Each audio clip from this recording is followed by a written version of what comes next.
이스라엘의 왕이 필요하다고 해서 하나님은 어, 사울을 일대 왕으로 삼으셨죠.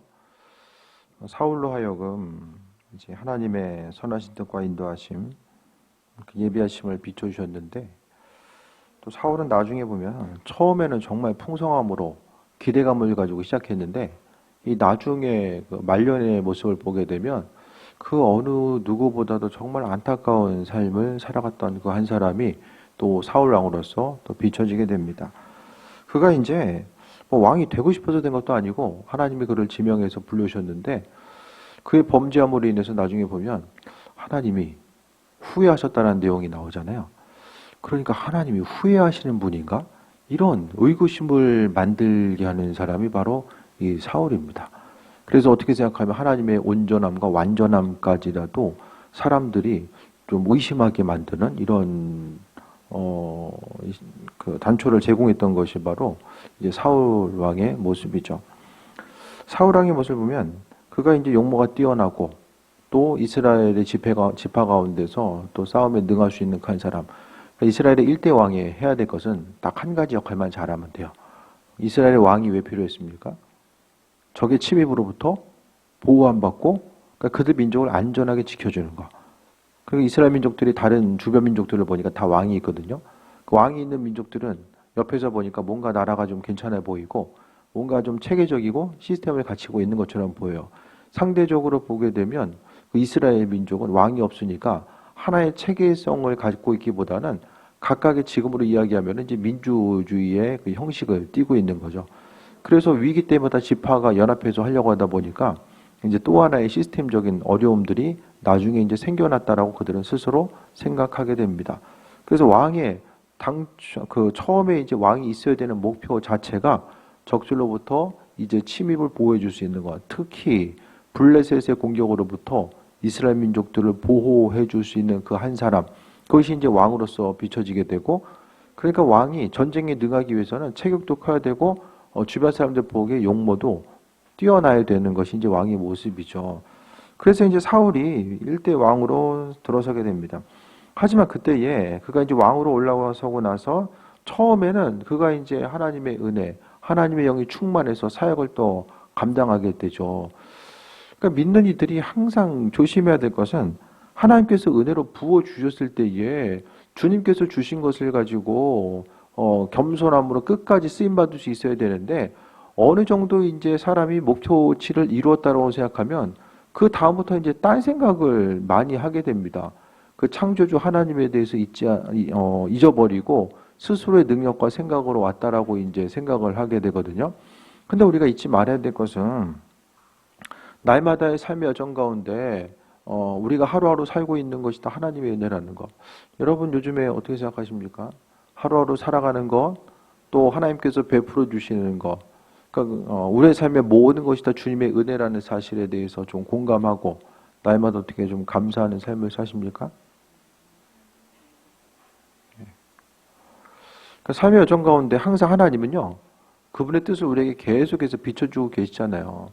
그러니까 주변 상황이 힘들면 힘들수록 우리가 잊지 말아야 될 것은 하나님은 그 힘든 과정 가운데서도 우리에게 은혜로서 베풀어 주시고 함께 해 주신다는 거예요.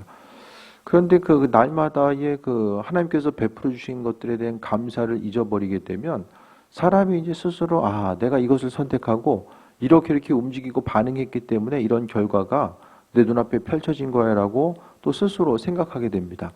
그러니까 창조주 하나님에 대해서 깊이 묵상하고 바라보고 그분께서 예비하신 것들에 대해서 기억하고 감사하기보다 어느 순간부터 어떤 것들이 이제 풍성하게 이루어진 그 순간부터 사람이 이제 겸손했던 사람도 교만해지고 또 결국에는 주인을 잊어버리게 되고 또 은혜와 그 충만케 하심을 바라보지 못하게 한다라는 거예요. 그래서 상황이 어려우면 어려운 대로 주님 바라봐야 되고요. 또 힘들면 또 힘든 대로 또 뿐만 아니라 모든 일이 또 내 생각과 계획대로 잘 움직여지고 또 펼쳐진다라고 해서 교만할 것이 아니라 항상 감사함으로 나아가야 됩니다. 오늘 10장 13절 13절은 그 사울에 대해서 이제 결말을 내고 있어요. 사울의 이제 죽음에 대해서 그 이스라엘의 일대 왕이었었던 사울이 왜 죽었는가? 그것에 대해서 이제 사람들은 의구심을 가졌을 거예요. 사울이 왜 하나님으로부터 기름 부음을 받은 자가 왜 그렇게 말년이 비참하게 죽을 수밖에 없었는가에 대해서 이 성경은 분명하게 답을 해주고 있습니다. 그래서 그냥 사울이 우연적으로 죽은 것도 아닙니다. 그러니까 사람이요, 그 인생처럼 참 짧은 게 어디 있어요. 예? 사람이 살고 죽는 것 자체가 정말 건강하게 정말 오래 사는 것 같아도 하루하루 아주 정말 아무것도 아닌 일로 또 순간적인 실수로, 예? 여러 가지 이제 면에 있어서 죽음에 이르게 되는 경우들이 상당히 많이 있잖아요.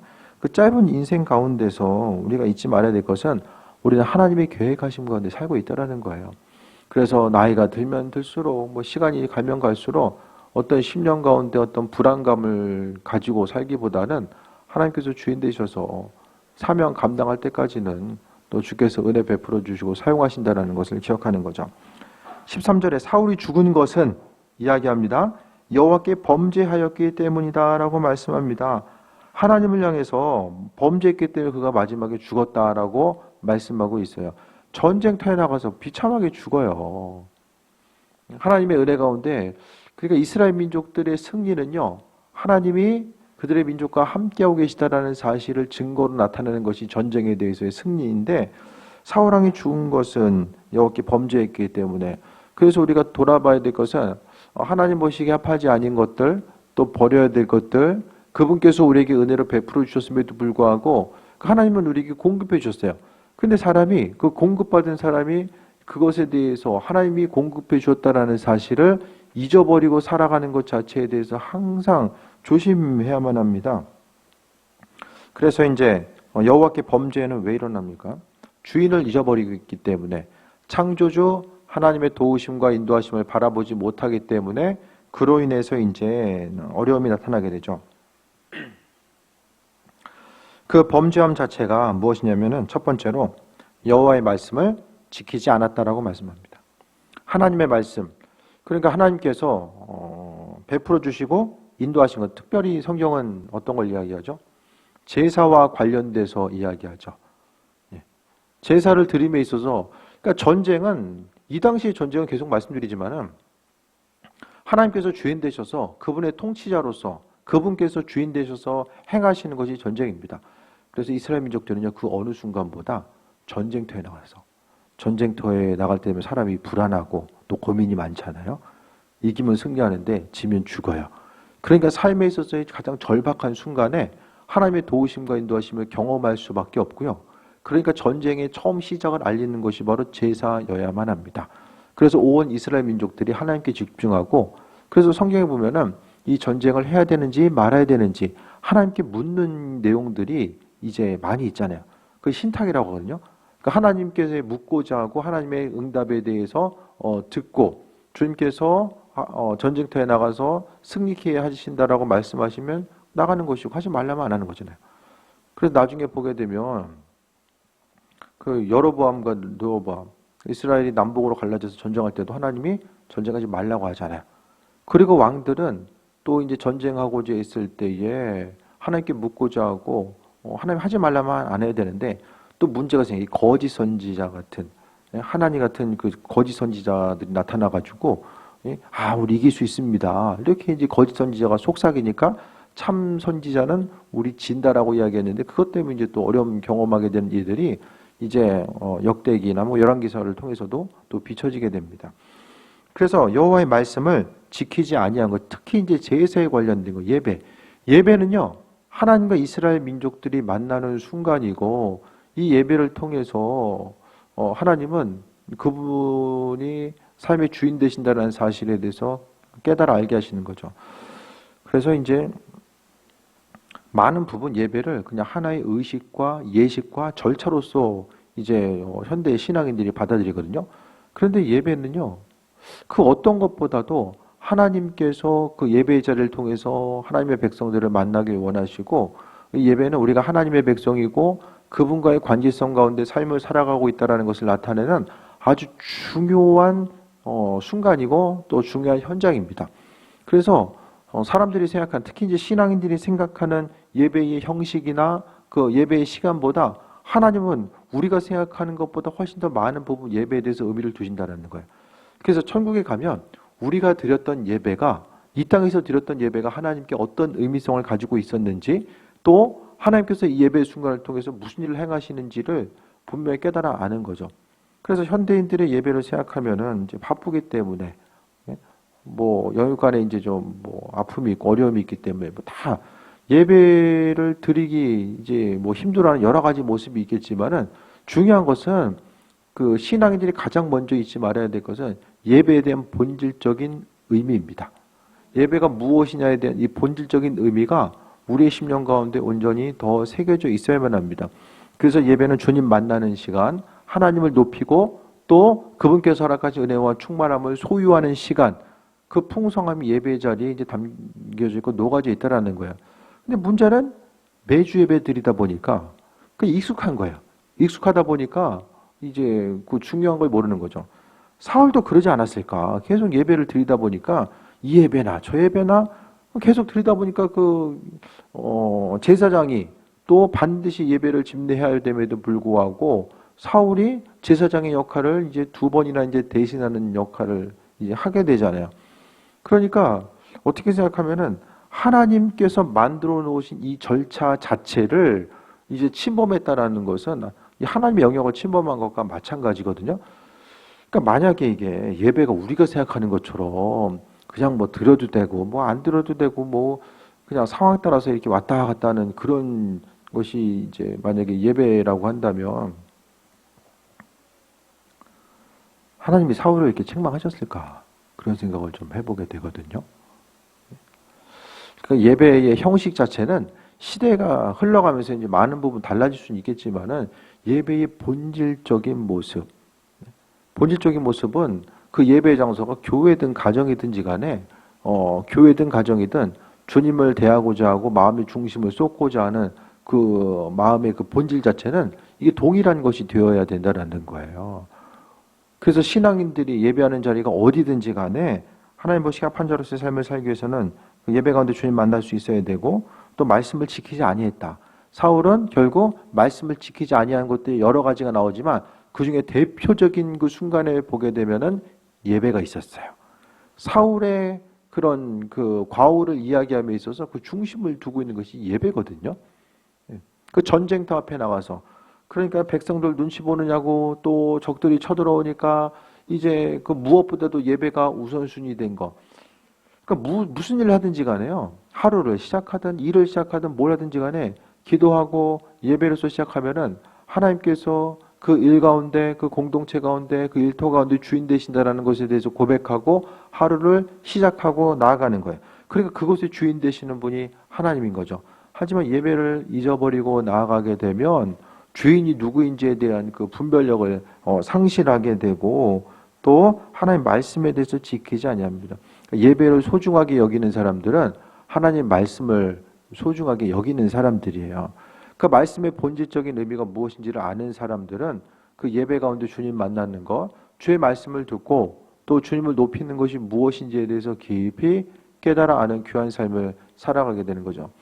그러니까 신앙생활이 예배 가운데 주님 만나고 또 예배를 통해서 주님과 교제하는 것을 경험하지 못하면 믿음 생활이 별로 재미가 없을 거예요. 왜냐하면 예배를 통해서 주님 만나는 의미성을 느끼지 못하면 이게 힘든 시간이잖아요. 의무적으로 해야 되고 버텨야 되고 가서 앉아 있어야 되고 이런 순간일 수밖에 없는 거죠. 그런데 우리가 사람들끼리 만남도 마찬가지잖아요. 그러니까 뭔가 좀 대화가 이루어지고 서로 좋아서 만나는 순간이 돼야지 그냥 어쩔 수 없이 만나야 되니까 만나가지고 대화하고 그런 순간을 좋아하는 이런 관계성은 별로 없을 거예요. 그래서 여호와의 말씀을 지키지 아니했다. 버림받은 것 자체는 지키지 아니했다라고 말씀하고 있습니다. 그래서 우리는 무엇보다도요 하나님 말씀에 대해서 지키고자 하는 것.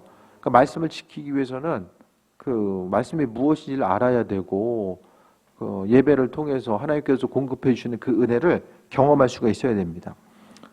두 번째가 신접한 자에게 가르치기를 청하고 하나님과의 관계가 끊어지니까 이제 뭐 점집 찾아간 거죠. 이것이 이제 두 번째 심각한 과오입니다. 그러니까 제사 가운데서 그러니까 결국 뭐냐면 하나님과의 관계입니다. 하나님과의 관계성 가운데서 하나님이 말씀해 놓으신 그런 절차와 법, 구약에서는 어떤 일이 있었어요? 하나님이요, 제사에 관련된 기구 하나하나, 절차, 예배 방법, 이 모든 것들, 그러니까 성경을 통해서 가장 많이 이제 기록하고 있는 율법의 가장 많은 부분이 관계법이라고 말씀드렸어요. 이웃과의 관계를 어떻게 가져가야 되는지에 대한 이 관계에 대한 법을 하나님께서 제일 먼저 말씀하셨고요. 그 다음이 제사법이잖아요. 제사를 어떻게 드려라, 그러니까 예배를 어떻게 드려야 되는가에 대해서 본질적으로 가장 많이 말씀하고 있는 것이 아주 세밀하게 제사장이 범죄했거나 어떤 오염되었을 때에는 며칠 어떻게 하고, 부지 중에 죄 지은 사람은 이렇게 해야 되고, 다 예배에 참여하기 위한, 온전한 예배를 드리기 위한 이 조건에 대해서 상세하게 말씀하고 있는 거죠. 근데 그 부분에 대해서 이제 말씀에 대해서 지키지 않고 또 하나님께서 말씀하신 이 관계가 끊어지는 거죠. 그리고 신접한 자에게 가르치기를 청한 것도 주의 음성에 대해서 묻고자 하고 들으려고 했어도 이 관계가 끊어지니까 주의 음성이 들리지 않은 거죠. 그 성령이 떠나가니까 이제 뭐 어떻게 됩니까? 악신이 되죠, 악신. 그래서 사울이 이제 잠도 못 자고 악신에 들려가지고, 그러니까 사람은 둘 중에 하나예요. 중간은 없어요. 성령 충만하거나 악령 충만하거나. 근데 성령 충만한 삶의 모습은 삶에 있어서 기쁨이 있고 감사가 넘치는 거죠. 그런데 악령 충만함에 대해서 악령으로 아주 그냥 충만함에도 불구하고 이 성령 충만하다라고 착각하는 경우들도 또 상당히 많이 있어요. 이게 이제 분별력을 상실한 거죠. 그러니까 하나님의 사람이 분별력을 상실하니까 그대로 이제 점집을 찾아가는 이런 예들이 나타나게 됩니다. 그러니까 사람이 신앙인으로서 하지 말아야 될 것들을 하고 있고 또 하나님과는 전혀 상관없는 행동들을 하고 있으면 내 안에 성령께서 움직이시고 역사하시는가, 아니면은 악한 영이 나를 충동질하고 움직이는가, 그것에 대해서 돌아봐야 됩니다. 신접한 자에게 가르치기를 청했다는 것, 하나님의 백성이 하나님 음성을 들어야 되는데, 그러니까 하나님도 우리가 항상 조심해야 되는 건요, 내가 언제든지 내가 무슨 짓을 하든지 간에 내가 회개하고 하나님께 손만 내밀면 하나님 무조건 잡아주신다, 이런 착각들을 하면서 많이 살아가거든요. 교회에서 너무나 이제 주님의 은혜를 강조하고 이 주님의 사랑만 강조하니까 이 공의 하나님, 공의 없는 사랑은 이게 이제 변질되기가 쉽습니다. 하나님의 사랑은요, 무조건적인 것이 아니라 그분이 말씀해 놓으신 법과 질서, 율법의 테두리 안에 있는 그 사랑함에 대해서 또 말씀하고 있어요. 무조건적인 사랑이면 뭐 예수님께서 여기 오실 필요가 뭐가 있습니까? 하나님 사랑하는 사람들은 무조건 사랑하시는데 그 죄에 대해서 심판할 것도 없죠. 그럼 죄에 대한 심판이 없으면 어떻게 합니까? 사람이 하고 싶은 대로 살아요. 내가 하고 싶은 대로, 내가 법인 거예요. 하고 싶은 대로 살아가는 거죠. 신접한 자에게 가르치기를 청하는 거. 그러니까 묻고자 했을 때 기도하는데요, 하나님께서 기도를 안 들으시는 거예요. 안 들으는 거. 네. 하나님 우리 기도에 대해서 듣지 않으신다라는 거. 대부분 그런 생각을 못 하거든요. 그러니까 신앙인으로서 항상 조심해야 될 게 그런 부분에 있습니다. 이 목회도 마찬가지예요. 목회자도 쓰임받을 수 있는 이런 순간 자체가 있고, 또 어느 순간 가다 보면 심령에 또 주님의 영으로 충만하지 못하면 또 아무리 나중에 이제 쓰임받으려고 해도 제가 가끔 말씀드리잖아요. 한계가 있어요, 한계가. 끝까지 갈 수 있는 게 아니라는 거예요. 이 사울의 예가 아주 대표적인 예예요. 사울도 예언하고 주영으로 충만하고 하나님의 음성 듣고 나가서 전쟁하고 싸워서 이기고, 그가 이제 베냐민 지파, 그 작은 지파임에도 불구하고 하나님 허락하신 그 믿음과 담대함이 있으니까 다른 민족을 향해 그 다른 지파, 이스라엘의 다른 지파를 향해서 호령하고, 앞으로 전쟁에 나오지 않으면 니들 이렇게 된다, 이렇게 자신감 있게 이제 소리칠 수 있었던 이 모든 것들은 하나님께서 그에게 힘과 능력을 주셨기 때문에. 근데 죄 짓다 보니까 이 단절이 돼요. 그러니까 죄는, 그러니까 중요한 게 죄가 뭐냐면 하나님 원치 않는 게 죄죠. 하나님께서 우리에게 있으라고 하는 자리가 있고요, 또 하라는 것이 있고 하지 말라는 것이 있거든요. 그런 것들에 대해서 온전히 분별하면서 살아가는 것이 이제 신앙인의 모습이 되어야 되는데, 자신이 서야 될 곳, 있어야 될 곳, 행해야 될 바가 무엇인지에 대해서 깨달아 알지 못하는 거죠. 그러니까 사울이 가장 비참한 때가 언제입니까? 악신 들려가지고 고생할 때잖아요. 어떻게 생각하면. 이 중간에 전쟁터에 나가서 질 때도 있지만 하나님의 사람이 그러니까 10년 가운데 가장 중요한 것은 마음에 기쁨도 없고 기도하고자 하는 의지도 안 생기고 예배를 향해서 주님께 나아가는 소망감도 없고 이거 보면은 거의 이제 관계가 단절된 거나 마찬가지거든요. 내 스스로 뭐 혼자서 아무리 기도를 얼마나 하든 뭐 중요한 것은 하나님과의 관계, 교회라는 틀 가운데서 하나님께서 마음 주시는 대로 믿음으로 순종하고 반응하면서 나아가는 거죠. 그래서요, 우리가 잊지 말아야 될 것은 끝까지 쓰임받아야 되는데 우리가 쓰임받고 싶어도 하나님이 사용하시면은 쓰임받을 수 없고요. 기도를 지금 내가 얼마나 많이 해야 되고 기도에 지금 이 주도권이 내게 있는 게 아니라 하나님께 있다라는 것을 분명히 알아야만 합니다. 그래서 기도해야 된다라고 선포할 때 우리는 기도해야 되고 주님께서 마음 허락하시고 불러오실 때 해야 돼요. 그 순간이 지나가게 되면 여러분 생각보다 조용히 사라지는 분들 많습니다. 귀하게 끝까지 쓰임받을 줄 알았는데 중간에 사라진 분들이 되게 많아요. 목회자든 평신도든지 간에 정말 하나님의 도우심과 인도하심 가운데 믿음으로 출발했다가 믿음으로 마무리하지 못하고 그냥 가다가 흐지부지 돼가지고 믿지 않은 사람처럼 똑같이 삶을 살아가게 되는 경우들이 얼마나 많이 있습니까? 교회 다니다가 교회 밖에 있는 사람들은 그들이 뭐 이제 주님의 은혜가 무엇인지 깨달지 못한 사람도 있지만 정말 하나님의 은혜가 무엇인지를 깨달아 알고 또 하나님을 경험하는 귀한 삶에 대해서 살고자 했던 그런 과거가 있는데 현재는 다 있던 것들도 잊어버리고 옛날에 그랬었는데 결국 신접한 자에게 가르치기를 청했다는 것 자체가 주인을 잊어버린 것이고 관계가 깨진 거고요. 그러니까 결국 세상에 가장 두려운 건 돈 없는 것도 아니에요. 병이 걸린 것도 아닙니다. 하나님께서 기도의 제목에 대해서 별로 관심을 안 기울이는 거. 나는 축원하고 기도하는데 하나님이 내 기도 제목에 관심이 없어. 왜? 관계가 단절됐기 때문에. 성경에서의 하나님이 기도에 대해서 들으시는 건요. 믿는 사람들의 기도를 들으시잖아요.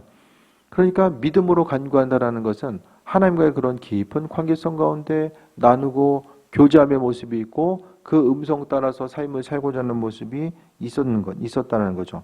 그런데 신접한 자에게 가르치기를 청하는 건 그러니까 주의 음성을 듣고자 한 이들은 정말 주의 음성을 계속해서 듣고 인도하신 바다 나아가야 되는데 그러니까 삶을 통해서 정말 하나님의 음성이 아니라 악령의 음성에 귀를 기울였다는 것 자체가 삶에 있어서 얼마나 안타까운 상황인가. 그럼 이 시대는 어떻습니까? 신접한 자의 가르치기를 청하는 건 무엇입니까? 세상에 보여지는 거, 들려지는 거. 사단은요, 하나님도 여러 가지 방법에 의해서 말씀하시잖아요. 말씀을 통해서 꿈과 환상을 통해서 성경을 통해서 뭐 기도한 이들에게 여러 가지 하나님이 말씀해 주시는데 사단도 주변 사람을 통해서 어떤 매체들을 통해서 계속해서 하나님과는 상관없는 것들에 대해서 10년 가운데 이제 속삭이고 있는데 사람이 사단의 그 속삭임인지 아닌지를 그걸 분별하지 못하고 그것을 이제 잡게 되는 거예요. 그러면 이제 그때부터 이제 문제들이 발생할 수밖에 없습니다. 그래서 이제 6월 달에도 우리가 이제 좀 이제 집회를 준비하면서 주의 음성, 주님의 인도하심에 대해서 바라보는 거. 저는 뭐 주의 음성에 대해서 교인들이 뭐 다 하나님의 뜻이 무엇인지 알면 좋겠지만 그것보다는 한두 사람이라도 정말 하나님이 말씀하시고자 하는 바가 있다고 한다면 한 사람이 됐든 두 사람이 됐든 뭐 모든 사람이 다 이제 뭐 기도 사역 받고 거기에 사실 별로 중심을 두고 싶지는 않아요. 그것보다는 갈급한 심령, 주의 음성에 대해서 듣고자 하는 그 한두 사람이라도 갈급한 심령 가지고 나아가서 음성 듣고 삶을 돌이키고 주님과의 관계성이 회복되는 거죠. 그래서 어쨌든 하나님 일하심이 무엇인가. 그래서 그 집회도 좀 기도하면서 주의 음성 듣기 힘써야 되고요. 이번에 이제 목사님도 기도하신다고 하니까 명단을 좀 미리 드릴 거예요. 그래서 아마도 명단 미리 제출하지 않으면 그 좀 나중에 좀 기도받기 좀 힘들지 않을까. 왜냐하면 그런 부분도 좀 실례인 것 같아요. 왜냐하면 충분히 더 뭐 집회에 그냥 임하는 것이 아니라 충분히 이제 이름을 보면서 하나님께 지혜를 간구하고 이분에게 필요한 말씀이 무엇인지에 대해서 이제 말씀을 붙들고 이렇게 오는 거죠. 그래서 명단에 이제 있는 분들은 꼭 중간에 이제 기다리다가 사라지는 분들도 있어요. 이러면은 정말 중간에 이제 좀 어려워지는 거죠. 그게 아니라 사모하는 마음을 가지고 한두 사람이라도 주의 음성 듣고 회복해서 나아가는 거. 그러니까 그 어떤 것보다도 이 시대는요, 세상의 풍조가 이러니까 이렇게 살아야지 그것보다는 정말 주의 음성에 귀를 기울이고 나아가는 거. 예배의 자리든 기도의 자리든 간에 어쨌든 간에 이제 조금 이제 시간이 지나면 이제는 좀 더 갈급한 이들, 주의 음성 듣고 세상에 잡다한 소식이 아니라 사도 사울이 이제 갈 데가 얼마나 없었으면 이제 신접한 자를 찾았겠습니까? 그것이 아니라 정말 주의 음성에 대해서 듣길 원하고 온전한 길로 나아가길 원하는 이들이 모여서 더욱더 충만함 받고 나아가는 거죠. 그 다음에 14절 보니까 세 번째로 여호와께 묻지 아니하였으므로 여호와께서 그를 죽이시고 그 나라를 이새의 아들 다윗에게 넘기셨더라. 여호와께 뭐 안 했어요? 결국 묻지 않은 거예요. 말씀을 지키지 않고 신접한 자에게 가르치기를 청하고 이것이 이제 왜 그랬냐면 여호와께 묻지 않았기 때문에 나타나는 결과입니다. 그래서 묻는 기도를 많이 해야 된다라고 말씀드리잖아요. 안 물어보고 하면요, 내가 책임져야 돼요. 어떤 일에 대해서 결정하고자 했을 때는 그 부분이 이건 정말 하나님의 뜻이 맞는 것 같아. 그래도 계속해서 이제 주님께서 더 강력한 믿음의 확신 주실 때까지 한 번 더 묻고 계속해서 간구하는 모습들이 있어져야 됩니다. 그래서 묻고자 했을 때 하나님께서 답을 주시는 거죠. 근데 문제는 물어봤는데 이제 관계가 깨어지다 보면 물었어도 주님의 뜻이 무엇인지를 모르고 주님께서 응답하지 아니하시니까 이게 기도해도 별거 없구나. 그렇게 해서 이제 이게 악순환이에요. 음성 듣는 악순환.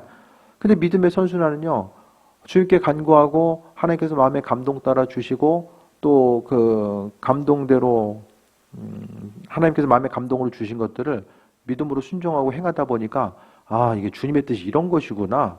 이것에 대해서 이제 깨달아 할 수 있는 선순환들이 계속해서 이제 나타나는 거죠. 악순환과 선순환이 있는 거예요. 그래서 묻지 아니하는 것. 사람이 묻는다라는 건 하나님 앞에 항상 겸손함의 표현이고요. 또 주님께서 주인 되신다라는 그 믿음의 고백이 이 묻는 것입니다. 안 묻는 거는 교만함의 이게 증거입니다. 무슨 일이든지 간에 물어봐야 돼요. 주님. 계속해서 묻고 또 묻고자 했을 때에 안 물어보니까 어떻습니까? 여호와께서 그를 죽이셨다. 그러니까 사명이 끝났으니까 이제 오라고 하신 거예요. 제가 보기에는. 그러니까 더 이상 하나님의 백성으로서 왕이 이제 해야 될 일들이 분명히 있잖아요. 근데 왕의 역할을 감당하지 못하고 하나님과의 관계성이 깨지고 하나님께 묻지 아니하고. 그러니까 사울이 죽인 사람은 천천히고 다윗이 죽인 사람이 적들은 만만이다 하니까 어떻게 합니까? 그거 듣고 나서 마음이 이제 열이 받으면 죽게 간구해야 되잖아요. 자신의 심리 상태에 대해서. 근데 그런 내용들이 나오지 않아요. 그냥 오로지 그냥 그 질투에 눈이 멀어가지고, 그 다윗을 죽이고자 했던 모습만 계속해서 처음부터 끝까지, 계속해서 이제 사위로 삼는 것도 처음에 사위로 삼으려고 했던 것이 아니라 죽이려고 하는 그런 빌미를 잡고자 하다가 이제 그렇게 되잖아요. 그러니까 처음부터의 모습을 보게 되면 묻지 아니한 것. 그러니까 오늘 본문 정리해서 보면은 여호와의 말씀을 지키지 않고 신접한 자에게, 그러니까 하나님은 이게 점보는 거, 우상 숭배하는 거 절대로 잊지 않으신다. 이거 용서받기 힘들다. 제가 보기에. 모르겠어요. 하나님께서 용서해 주셔도 이게 데미지가 상당히 크게 남습니다. 다른 어떤 것보다도 우상 숭배의 데미지는 아주 상당히 크게 남는다. 그래서 그것 때문에 100의 축복을 받을 수 있다라고 받을 수 있었는 한 사람이 이 50 이하의 축복을 받을 수치로 말하기 좀 그렇지만 예를 들어서 그 정도로 이제 은혜와 축복을 갉아먹는 것이 바로 이제 우상 숭배고, 특별히 이제 불순종하는 거. 무슨 불순종? 묻지 않는 것은 왜 그렇습니까? 내 마음대로 해야 되는데 못할지도 모르니까 안 묻는 거예요. 그러니까 묻지 않는 것은 아주 단순합니다. 그냥 내가 하나님 없이도 할 만하고, 그냥 주님께 묻는 것 자체가 내가 어떤 일을 행함에 있어서 별로 큰 도움이 되지 않는다고 생각하니까 묻지 않는 거거든요. 묻는 자리에서 벗어나면 문제가 생깁니다. 신앙인들은 할 수 있어도 계속해서 하나님께 계속해서 물어야 돼요. 묻는 거. 우리가 생각하는 것 하나님은 묻는 기도를 아주 좋아하십니다. 묻는 것은 하나님이 인정할 때, 그분의 음성에 대해서 듣고자 했을 때에, 그리고 묻고자 하고 하나님께서 답을 주셨을 때에 내 생각과 또 내가 좋아하는 방향이 아니다라고 할지라도 우선은 묻는 그 순간은 열심히 물어보고 나서 하고 싶은 대로 해. 친구끼리도 얘기할 때 그럴 때 있잖아요. 열심히 물어보고 나서 계속 얘기해 주면은 결국에 보니까 본인이 하고 싶은 대로 하고 있어. 그 별로 이렇게 유익이 없잖아요. 그러니까 하나님께 묻는다라는 것은 내 주 뜻대로 행하겠습니다라고 하는 마음의 열정과 결단을 이야기하는 거죠. 결론 내겠습니다. 묻지 않기 때문에 결국 죽은 거야. 이 시대 가운데서 어떻습니까? 요즘 삶을 살아가는 것 자체가 좀 만족하십니까? 어떠세요? 살아가는 것 자체가 만족하십니까? 네? 순간순간의 삶이 좀 만족하십니까? 묻기를 멈추는 순간부터 이제 병들기 시작해요. 코로나 이런 그 2년의 시간을 넘기면서 뭔가 좀 이제 광역교회 포지션 자체가 좀 상당히 상승됐다 이런 말씀을 드렸잖아요. 첫 번째 이유가 코로나 이전에는 뭐 이제 4, 50명 모여서 이제 주일날 예배 드린다 하면은 어쨌든 좀 애매한 상태. 이거 뭐 아예 사람이 없는 것도 아니고 많은 것도 아니고 근데 코로나 때문에 하도 이제 어려움을 경험하다 보니까 요즘에는 이제 4, 50명만 모인다 해도 그래도 많이 모인다 주일날. 요런 시대가 이제 된 거예요. 어쨌든 교회가 뭐 엄청나게 부흥해서가 아니라 주변의 교회들이 좀 어려움을 경험하면서 이게 이제 이 교회 위치 자체가 이제 좀 상승이 됐고 또 무엇보다도 이제 코로나로 해서 좀 어렵긴 했지만 그래도 하나님께서 이제 재정적으로 많이 부어 주셔서 교회가 그래도 많은 부분 이제 재정적으로 이제 성장시켜 주신 거죠. 그리고 이제 그 이전보다는 그래도 이제 좀 남자 성도님들이 좀 제 위치를 좀 찾아가려고 하는 그런 부분들이 더 보이면서 교회가 이전보다는 조금 더 탄탄하게 이제 된 거죠. 그래서 뭐 현실을 바라보게 되면 뭐 교회 무슨 큰일 있는 것도 아니고 뭐 별거 없잖아요, 교회. 그죠? 그래서 뭐 커다란 어떤 기도 제목이 사실 있는 것도 아니고 그냥 주신 은혜 가운데 잘 누릴 건 누리고 또 쓰임 받아야 될 부분도 쓰임 받으면서 이제 가면 되는데 항상 이제 중요한 것은 거기서 이제 묻는 것을 멈추고 그냥 주님 이 정도면은 정말 저는 감사하거든요. 여기까지 이제 하나님께서 인도해 주셨다는 것 자체가 너무 감사한데 근데 여기서 이제 감사하고서 이제 뭐 멈춰버리고 여기서 우리가 이제 지금까지 해왔던 것만 그냥 유지하면서 나아가기 시작하면은 그때부터 이제 또 하나의 또 어려움들이 또 시작될 수 있다라는 거예요.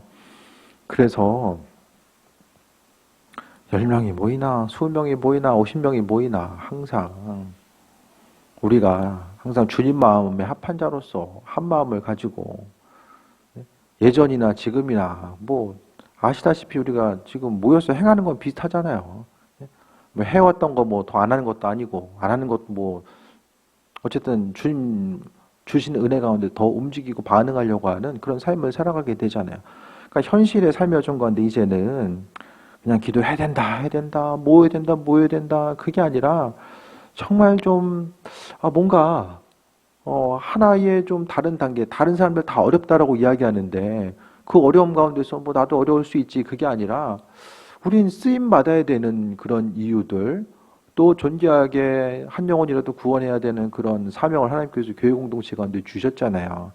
그러니까 그것을 감당하기 위해서 조촐하게 그냥 우리끼리 그냥 뭐 살려고 한다면은 크게 큰 욕심 없이 그냥 우리끼리 뭐 이렇게 살려고 한다면은 뭐 다른 거 뭐 있겠습니까? 예? 교인들도 뭐 이렇게 더 모일 필요도 없어요. 그냥 우리끼리 즐겁게 지내려면은. 예?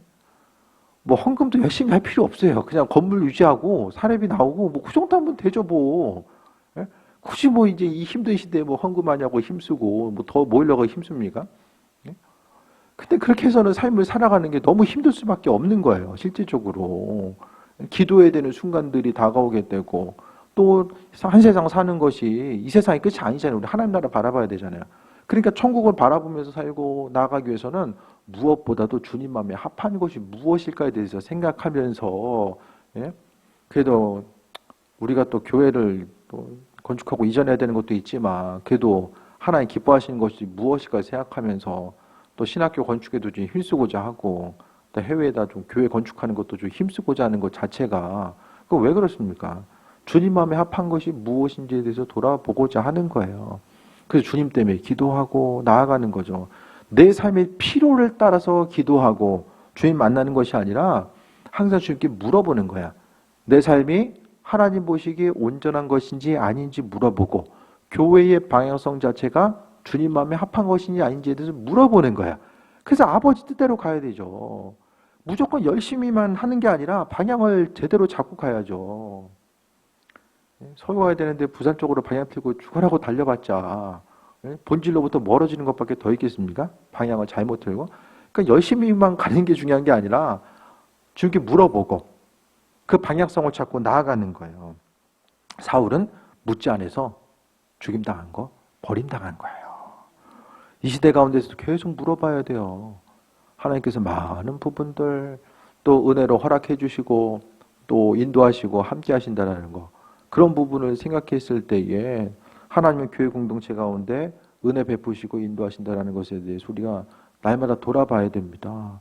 그래서 순간순간마다 우리 개인을 향한, 가정을 향한, 교회를 향한 주님의 뜻이 무엇일까에 대해서 묻고자 하고 답을 얻고 나아가는 것. 그럼 하나님이 누굴 사용하시겠어요? 어떤 교회를 축복하시겠습니까? 내 뜻에 주님의 뜻을 맞추는 게 그것이 아니라 하나님 뜻에 대해서 더 묻는 사람들이 귀하게 여기지 않을까요? 듣고자 하는데 주의 뜻에 대해서 듣고자 하는데 왜 안 가르쳐줘요? 듣고 말씀대로 순종 안 하면은 이제 관계는 끝나거든요. 조금씩. 근데 정말 무서운 거는 사울이 하나님의 영이 떠날 수 있다라는 사실을 하지 못했던 것 같아요. 그러니까 이 시대에도 많은 사람들이요. 주의 일에 쓰임받는 사람들이 주의 영이 떠나갔음에도 불구하고 그걸 잘 몰라요. 그러니까 영적인 문둥병, 영적인 무감각에 빠지면요. 내가 성령으로 사역하는지 악한 영의 움직임 따라서 사역하는지 그걸 모릅니다. 이게 정말 무서운 거예요. 영적으로는. 그래서요. 약간 좀 다른 얘기일 수도 있는데 신앙과 개인적인 신념과 사고체계가 이것이 이제 잘못 연결이 되면 아주 심각해집니다. 정치적인 신념이 종교랑 만나면 어떻게 됩니까? 방법이 없어요. 내 마음의 생각과 관점이 주님과는 상관없는 것, 그 관점이 신앙적인 것과 연결되면 그것도 방법이 없어요. 그래서 믿는 사람들이 말씀으로서 온전히 끼어있지 않으면은 그동안 얼마나 많이 있어요. 정치와 교회. 분명히 이건 정치적인 일이거든요. 근데 이것이 다 주의 일이다라고 생각하면서 주의 일, 모든 세상이 다 주님께서 행하신 일들이지만은 이 부분이 혼돈되는 거예요. 정치의 영역과 또 어떤 더욱더 신앙의 영역, 하나님과의 관계성의 영역이 이것이 이제 애매하게 이제 섞이다 보면은 어려움 당하는 거죠. 주님 바라보시고 물어보시기 바랍니다. 우리는 멈춰있을 때가 아니라요. 주의 도우심에 대해서 생각하고 어떻게 하면 조금 더 쓰임받을 수 있을까? 하나님의 도우심과 인도하심 가운데 어떻게 하면 더 쓰임받을 수 있을까? 그런 부분을 더욱더 좀 깊이 생각해 봐야 됩니다. 이번에 이제 차 사고 그 다음에 한 대 더 사면 이제 저 은퇴해야 된다고 말씀드렸잖아요. 이 보니까 어쨌든 뭐 저도 뭐 65세 이상까지 하기는 뭐 여러 가지로 좀 이게 힘들지 않을까 생각을 하거든요.